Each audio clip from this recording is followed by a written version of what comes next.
तो जो हाथी रूपी महारथी का पार्ट बजाने वाले पुरुषार्थी हैं, उनमें मुख्य पुरुषार्थी का नाम गणेश है। तो किसका आधार लेता है? ऐसे चूहों का आधार लेता है जो अंदर ही अंदर बेसिक नॉलेज में चलने वालों की जमीन खोखली कर देते हैं नीचे नीचे, उन्हें पता ही नहीं चलता है कि हमारा सारा घर खोखला हो गया।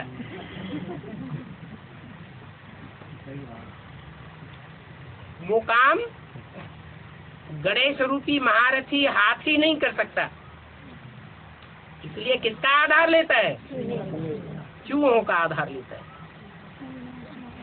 और बाबा रायपुर राजधानी में बहुत विनाश हो रहा है। रायपुर राजधानी में बहुत विनाश हो रहा है, लोग सड़क पर आ गए हैं, लोगों का जीवन खतरा ही हो रहा है। ऐसा क्यों? पंखा बंद कर दो, आवाज ज्यादा। रायपुर राजधानी में बहुत विनाश हो रहा है, सड़कें चोरी करने के लिए ये गौरव सरकार ने बहुत विनाश कर रही, नगर पालिका ये सब हो रहा है, लोगों का जीवन त्राही सब। ऐसा क्यों हो रहा है बाबा? ये अकेले रायपुर राजधानी की बात नहीं है। रायपुर राजधानी हो, चंडीगढ़ राजधानी हो, या बंगलौर राजधानी हो, या भोपाल राजधानी हो, आप जहाँ रह रहे हैं वो आंखों से देख रहे हैं, अखबार नहीं पढ़ते हैं। सारे भारतवर्ष में जो भी राजधानियां हैं वो छोटी छोटी राजधानी है, और जो छोटे लोग होते हैं वो किसको फॉलो करते हैं? मुरली में बाबा ने बोला है, बड़े जो कर्म करेंगे बड़ों को देख छोटे फॉलो करेंगे। तो रायपुर हो या कोई भी स्टेट की राजधानी हो, वो दिल्ली को फॉलो कर रही है, और दिल्ली में भी यही हालत है। ये कौरव गवर्नमेंट है, वो अपनी मनमत के ऊपर, मनमत के आधार पर दिल्ली को स्वर्ग बना हुआ देखना चाहती है। तो गरीबों को मरने दो और देखने में दिल्ली स्वर्ग नजर आने दो। विदेशियों को फॉलो कर रहे हैं ताकि सारी दुनिया के विदेशी कहें कि दिल्ली वंडरफुल, बढ़िया, ऊंचे से ऊंची, अच्छे से अच्छी राजधानी है।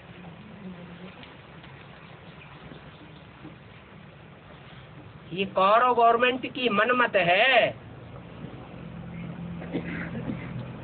गरीबों को दुख दे करके कोई भी स्वर्ग नहीं बना सकता। ये तो भगवान बाप है जो गरीब निवाज बन करके आता है, गरीबों को ही ज्ञान दे करके सुखी बनाता है, और स्वर्ग की दुनिया स्थापन होती है। ये स्वर्ग बनाने वालों के छक्के छूट जावेंगे जब बड़े बड़े भूकंप आवेंगे और ये मल्टी स्टोरी की बिल्डिंग्स सारी धराशायी होने लगेंगी, गटर लाइन टूटने लग पड़ेंगी। तो शहर छोड़ करके कहाँ भागेंगे? कि शहर में ही बने रहेंगे? हैं? गांव की ओर भागेंगे। अभी गांव को छोड़ करके शहरों में भाग रहे हैं। प्रॉपर्टी की कीमत राजधानियों में बढ़ती जा रही है, फिर क्या होगा? बड़ी बड़ी बिल्डिंगें 2 कौड़ी की हो जाएंगी।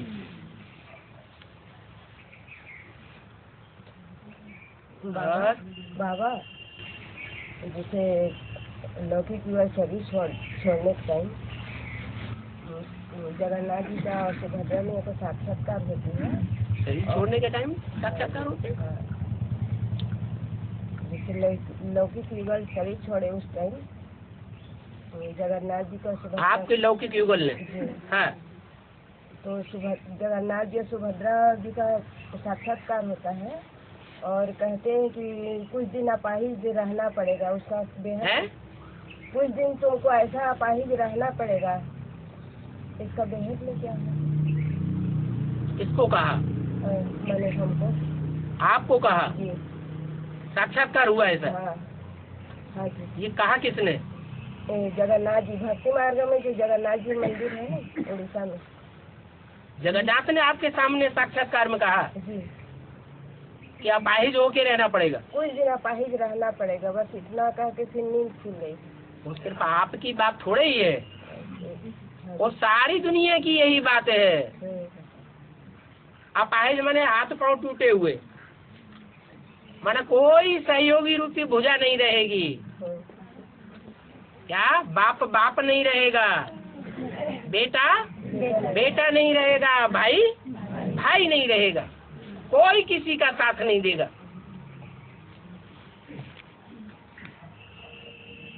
द्रौपदी का साथ कौन देगा? जब चीर हरण दिखाया गया तो द्रौपदी का साथ किसने दिया? बड़े बड़े महारथी बैठे हुए थे, कोई ने साथ नहीं दिया। भगवान ही साथी होता है।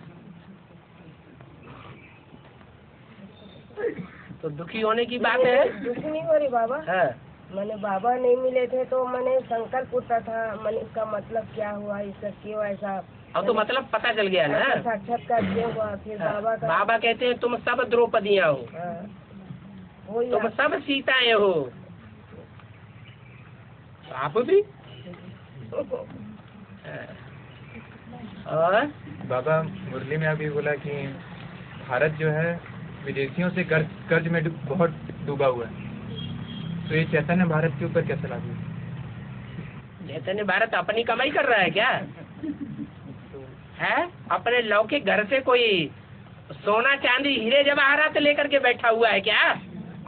है नहीं, तो विदेशियों से कर्ज लेने के लिए कहा। किसका ले रहा है?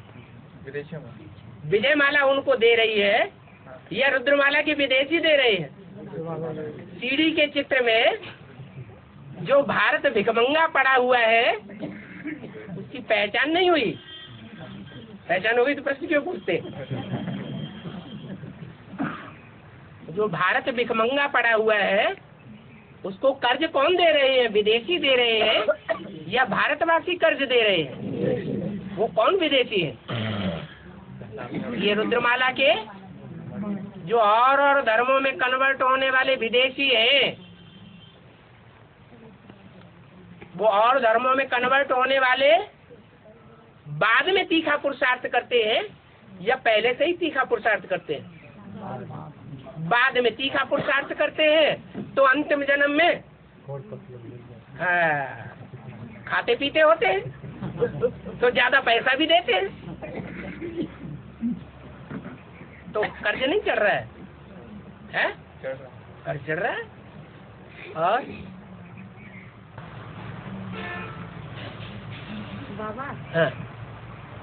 अमृत माता है, आपको नरेश्वर में रहती है? अमृत माता है। अमृत माता। तो उन्होंने कहा कि मैं सेंटर में जाकर सिलेंडर हो जाऊंगी, मेरे आगे कौन से सेंटर में? मैंने एडवांस में चल रही है। हाँ। तो फरुखाबाद में हाँ जाके वहाँ कंपनी में भी काम है, जाके मैं सिलेंडर वहाँ मैं भी रहूँ, हाँ सेवा करूँ। हाँ। तो उनको थोड़ा सा हार्ट का प्रॉब्लम है, तो इसमें सिलेंडर नहीं हो सकते हैं क्या? जिनको हार्ट का प्रॉब्लम है तो क्या अटैक हो चुका है? 2-1 बार? नहीं, अब तो खाना पीना सब अपना चलते घूमते सब वो तो चलता है, लेकिन हार्ट का प्रॉब्लम जिसको होता है उसको अचानक हार्ट अटैक होता है। जब हार्ट अटैक होगा तो उस समय वो सेवा लेने वाली बनेंगी या सेवा देने वाली बनेंगी? और कितने लंबे समय तक सेवा लेने वाली बनेंगी ये भी पता नहीं। आजकल तो कामा में कई दिन महीनों तक भी चले जाते हैं। तो आत्मा के ऊपर यज्ञ का बोझ चढ़ेगा या आत्मा हल्की होगी? बोझ चढ़ जाएगा। इसलिए अच्छी तरह से तन का जो कर्जा चढ़ा हुआ है उस कर्म भोग को खत्म करके आए तो अच्छा है।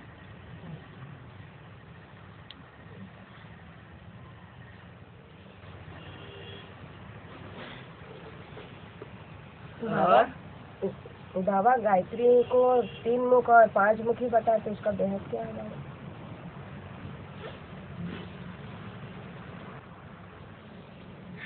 गायत्री नाम में क्री आता है या पंच आता है? तो मूल रूप में 3 मुखों वाली है या 5 मुखों वाली है? 3 मुखों वाली है। और मुख्य देवियां भी कितनी है? 3 ही देवियां। तीनों ही देवियां जब स्वभाव संस्कार से मिलकर के एक हो जाती हैं तो गायत्री के रूप में पूजी जाती है। जिनका 3 देवियों के रूप में गायन होता है। तो गायन और त्रि ये 2 शब्दों से मिलकर के गायत्री देवी बनती है। और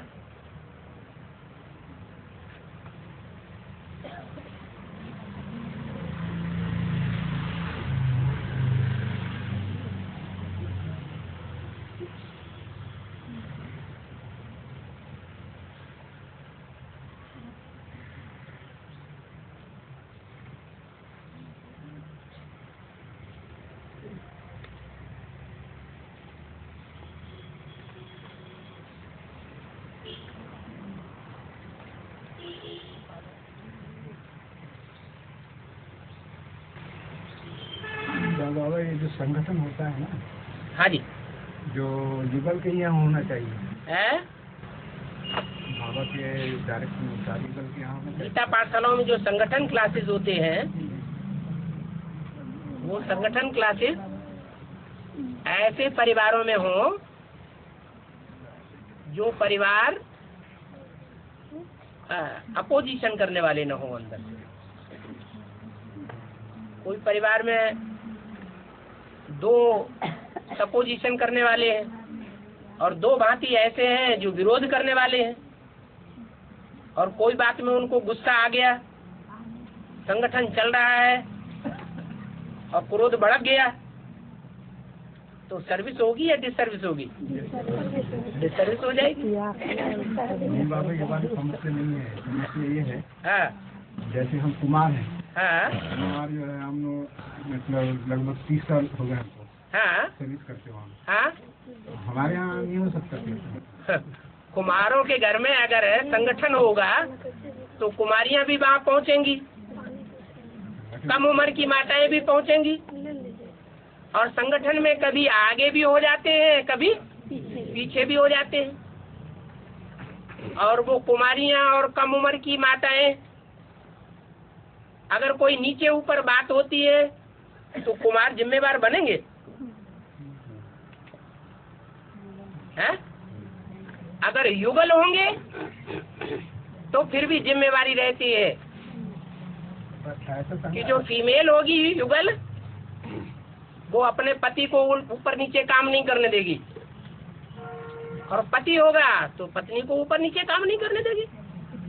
इसलिए गीता पाठशालाओं को निमित्त बनाया गया है संगठन के लिए। संगठन माने क्लास, क्लास माने क्या होता है?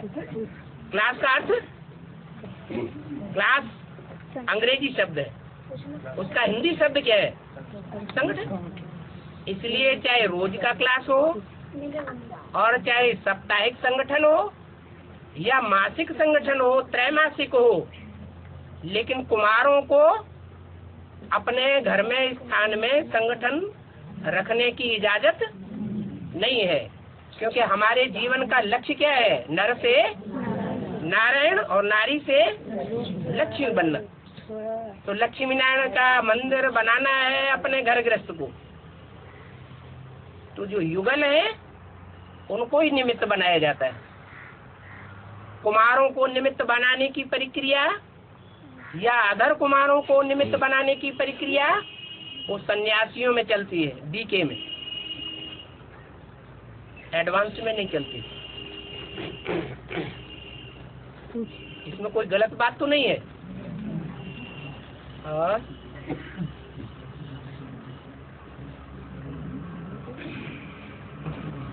बाबा बच्चों के लिए तो बोला जाता है नष्टोमोहा बनने के लिए, तो बाप नष्टोमोहा बनते हैं क्या? है बाप नष्टोमोहा बनते हैं क्या? बाप नष्टोमोहा बनते हैं क्या? माने बाप ऐसा नजर आ रहा है जो नष्टोमोहा नहीं है, उसको सबसे ज्यादा मोह है, इसलिए ये प्रश्न पैदा हो रहा है। ये प्रश्न क्यों पैदा हो रहा है? पैदा होने का कारण कोई होगा या नहीं होगा? इसका कारण है कि बाप जो है वो सबसे ज्यादा मोही नजर आ रहा है या नहीं? नीची नजर घुमा ली है। बाप अपने बच्चों के लिए ही तो है बाबा। हाँ, लेकिन आप बाप किसको कहते हैं? जब आप बाप कहते हैं तो कौन सी आत्मा आपकी नजर में आती है? हैं? शिव बाप। तो उसके लिए प्रश्न पैदा हो सकता है? शिव बाप के लिए ये प्रश्न पैदा हो सकता है? नष्ट मोहा का वो कभी मोही भी बनता है? कामी, क्रोधी, लोभी, मोही, अहंकारी शिव बाप बनता है क्या? तो प्रश्न क्यों पैदा हो रहा है? इसका मतलब देखने वाली आंख शिव को देख रही है या सब को देख रही है? सब को अगर देखा तो सारा ज्ञान उल्टा हो जाएगा। किसको देखना है? शिव को देखना है। बाबा जैसे भाई शरीर छोड़ दिए और माता है तो क्लास चला सकती है कि नहीं? माता कम उम्र की है तो क्लास नहीं चला सकती। माता मैच्योर्ड है, बाल पक गए हैं और बुद्धि में थोड़ी तीखी है, अच्छे बुरे को पहचान सकती है तो क्लास चला सकती है। क्योंकि अगर युगल ने शरीर छोड़ दिया खुदा न खास्ता तो वो अपना युगल किसको मानती है? शिव बाबा को युगल मानती है। तो गृहस्थी है या अकेली है? गृहस्थी है, अनुभवी भी है। और बाबा 1947 से पहले शिव बाप का किसे पाठ करें? 1947 से पहले मुरली किसके तन से चलाई जाती थी? क्योंकि प्रश्न पैदा किया गया है, पता कैसे चलता है कि इनमें शिव बाप आते हैं? क्या जवाब दिया मुरली में? जब ज्ञान देते हैं तब पता चलता है कि ऐसी ज्ञान की बातें तो आज तक दुनिया में कोई ने नहीं सुनाई। तो आत्मा एहसास करती है, रियलाइज करती है कि भगवान की आत्मा बोल रही है। माना शिव बाप ब्रह्मा में प्रवेश कर चुके हैं। जब प्रवेश करते हैं तो वाणी चलाते हैं। तो सन 47 में मुरली ब्रह्मा के मुख से ब्राह्मणों के सामने आई। उससे पहले मुरली नहीं चलाई जाती थी ब्रह्मा के मुख से। 8-10 पेज लिखते थे ब्रह्मा बाबा, बाप लिखाते थे, कोई माताओं के तन में प्रवेश होकर। क्लियर हो जाता है कि जब से मुरली निकलती चली आई है तब से ब्रह्मा में शिव बाप ने प्रवेश किया, और वो प्रवेश 60 साल की उम्र में हो सकता है या पहले भी हो सकता है? 60 साल की उम्र में होता है। तो सन 47 में ब्रह्मा बाबा की आयु 60 साल हुई। वानप्रस्थ अवस्था में शिव ने उनमें प्रवेश किया। उससे पहले शिव में प्रवेश करते थे, अथवा तो कोई माताएं निमित्त थी जिनमें प्रवेश करने का प्रूफ मुरली में आया है। जैसे बोला है 10 वर्ष से रहने वाला ध्यान में जाती थी, क्या 2 हो गए। 10 वर्ष से ब्रह्मा बाबा के साथ रहने वाला ध्यान में जाती थी, ड्रिल कराते थे। बाप समझते थे ये तो बहुत अच्छा नंबर माला में आवेंगे, उनमें बाबा प्रवेश करते थे। माने कोई एक माता थी और कोई एक भाई भी था,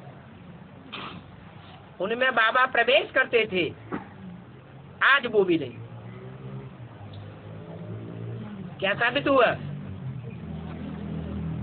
कि ब्रह्मा से पहले, दादा लेखराज से पहले कोई और आत्माओं में प्रवेश होकर के वाणी चलाई जाती।